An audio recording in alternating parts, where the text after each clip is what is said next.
I've seen things you people wouldn't believe.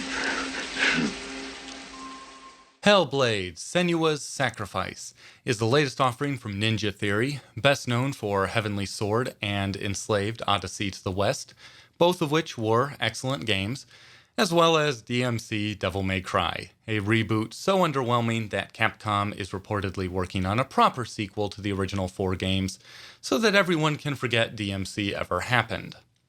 Look, there's nothing wrong with Ninja Theory's whole shtick. Hack and slash action combined with cinematic storytelling. Fine. None of their games are genuinely bad. Even DMC was decent. It just wasn't the Devil May Cry that we'd come to know and love. And don't get me started on Emo Dante. The thing is, as good as their games are, they never seem to catch on with a wide mainstream audience. That's not the worst thing that could happen, but it is problematic when you're designing AAA first-party titles. Which brings us to Hellblade, described by the company as an indie AAA title. I'll ignore for a moment how stupid that label sounds. In Hellblade, you play as a Celtic warrior named Senua, who is traveling through the Viking underworld in hopes of either saving the soul of her dead lover or bringing him back to life. It's a little nebulous.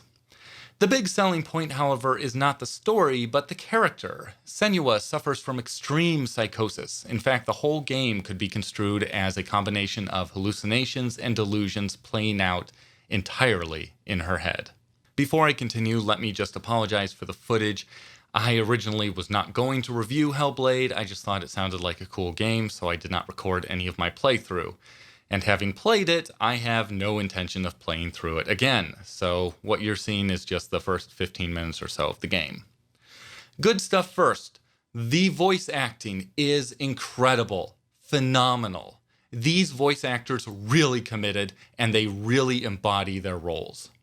Same thing goes for the sound design, especially the binaural voices, which are pretty unsettling if you play with headphones. The graphics are really good for the most part.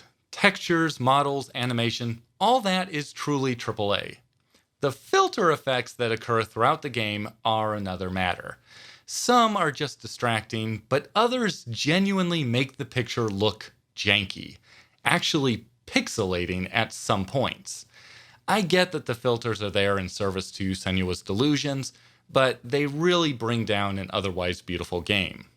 As for the rest, the music is not especially good. Most of the soundtrack is just pedestrian ambient soundscapes. Nothing special, nothing interesting about them. The few melodic tracks, which are used mainly during major fights, are just cliché. And not good cliché, just boring cliché. Female choir, male choir. That's it. The song played over the end credits is almost unbelievably bad. The lyrics are so on the nose that it actually reminds me of Christian rock music. And the singer sounds like he wasn't getting paid enough to show up awake, let alone sing with any kind of emotion.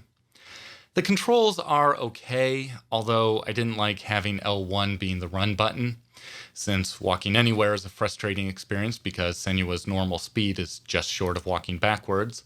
But Senua even runs at a really weird pace, somewhere between a saunter and a jog. Basically, I held down the run button pretty much the entire game, which eventually got mighty uncomfortable. The combat is really, really shallow. There's no depth at all. And it's really easy for the most part. I only died 4 times in the entire game, and 2 of those were due to environmental hazards, not combat. And I did not die at all to any of the bosses.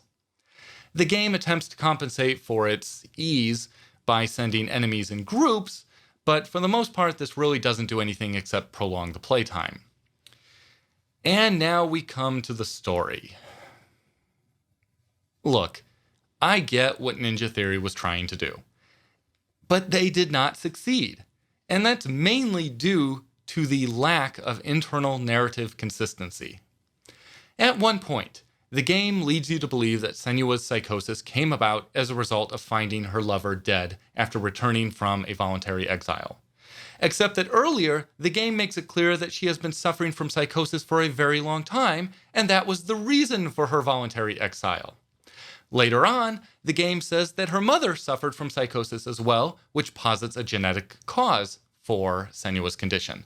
Later still, Senua herself says that her father told her she was sick so often and for so long that he actually caused her to become sick.